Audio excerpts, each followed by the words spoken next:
Hello, welcome to Capsim Capstone 2024-2025, the top 10 winning tips to win on rounds, lesson 7. You should know that this long-term strategy game with 8 rounds, so lesson 7 is such you round 1 and 2 and 3 are the key to win. So start early, understand everything. If you don't understand, you send the email to wincapsim2012@gmail.com, and then you get the free support for round 1 and 2, and then you can continue, right? So if you have the right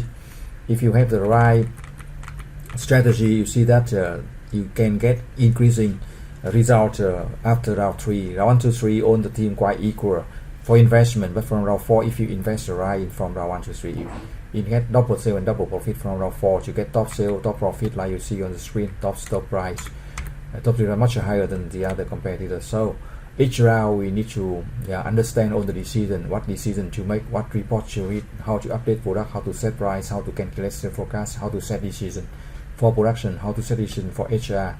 All that decision you can, if you don't understand, you can send the email to wincapsim2012@gmail.com or get the free support for round 1 and round 2, or also get the free support for 8 rounds if you want, and Q&A through WhatsApp 27 for any question. Thank you for watching. Good luck and success. Check the other video for the 15 lesson to win Capsim 2024-2025. Thank you for watching. Good luck and success.